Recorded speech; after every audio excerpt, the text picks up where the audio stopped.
Les arrels, com moltes arrels de les nostres generacions i del país i d'Europa, per dir-ho, està en el 68.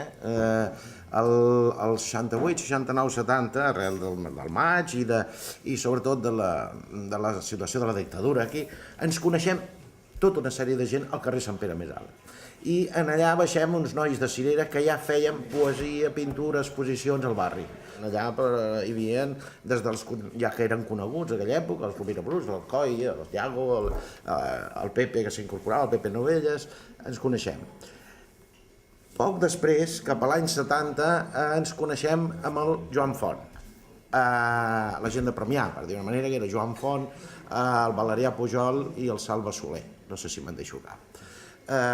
I també, en aquests mateixos anys, entrem a formar part d'una cosa que es deia Agrupació Hispana d'Escritores, que era una cosa una mica rara, però que en aquells anys era la manera de trobar-nos gent. I vam estar uns quants anys, almenys en allà 5 o 6 anys, i després a casa del Laure 5 o 6 més, trobant-nos assíduament per parlar de literatura. Allà sí que era un ambient estrictament literari i allà és on ens forgem, per dir-ho d'una manera, els més joves, que érem el Valerià, que érem jo en el meu cas, el Pitarc, en fi, i altra gent que ara no recordo, i els més veterans eren poder en Joan Font, el Ventura Matller, que va fer un mestratge important en tots nosaltres, i a mi personalment. Aquells anys es publiquen, es comencen a publicar coses de tot el grup nostre. El Valerià publica El Crit i la Paraula, que és el primer llibre d'ell, que és un llibre molt important. Avui dia jo continuo pensant que és de lo més bo que va escriure. Hi ha haver-hi 2 poetes que ens van frapar molt. Una va ser en Valerià, i l'altra va ser en Carranzas. Venia de Múrcia, venia de Cejín, però aquests 2 poetes ens van frapar perquè portaven una poesia molt potent i nosaltres, bueno, tu dius que jo no teníem la qualitat ni la categoria d'aquests 2. Això ens va ajudar molt. La relació amb la comarca, perdona, a través del Cargol, o sigui, hi havia molt de contacte, Cargol...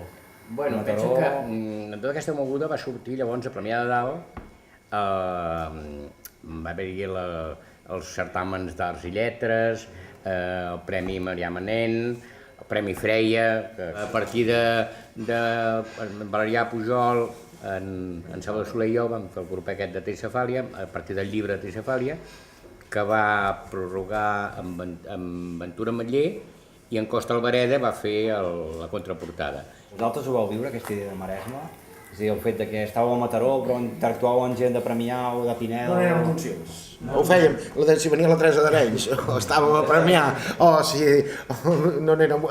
Érem els que érem, i de Barcelona en venien uns quants. Però jo recordo que he estat per allà diverses vegades a Premià de Mar estic parlant, Premià de Mar.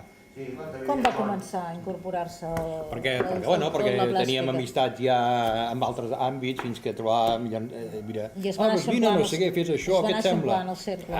Hi ha una escena organitzada que permet als artistes de la comarca, després de 40 anys d'estar creant i treballant i pensant, que ens pugueu moure amb llibertat però organitzats per la comarca? Estructurada no, però existeixen llocs concrets que sí, que funciona. Funciona a Vilassar, al voltant del Museu Monjo, ha funcionat molt bé amb el Paco Rodón durant molts anys, amb molta dignitat i amb una gran altura, i ara està funcionant també amb la llum. El Museu de la Marina ha fet també... Està funcionant ara amb la llum, que era una aposta, penso que també nosaltres, l'experiència nostra, Argentona, Pineda, Canet, i nosaltres sempre que muntem exposicions tenim una mica el recorregut també i funciona. El que passa és que funciona a títol quasi personal o de grup conegut que va, però no institucional, no orgànica.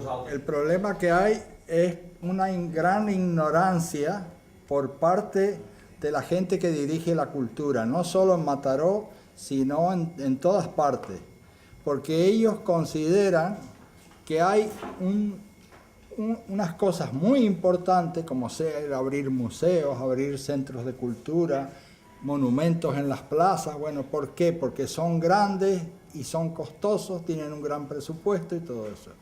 Pero ahí revelan su ignorancia porque no hace falta hacer grandes monumentos ni grandes murales ni nada. Simplemente con el papel, los libros y la edición estéticamente buscada de poemas e imágenes y de imágenes solas, i tot això se poden hacer coses trascendentes. El tema aquest de que agafem de Can Rovira, doncs, acabés tenint aquest encàrrec, aquesta aspiració artística, crec jo, que és posar l'entrada a la ciutat, l'entrada d'ara, la cara serà l'entrada de veritat, de la capital de la comarca, l'obra aquesta, no? La Laia Lat, que eren allà, que lliga molt amb aquesta idea de història comuna dels laietans, enfocant a Borriac, recuperem la història, l'enfoquem cap al futur, etc.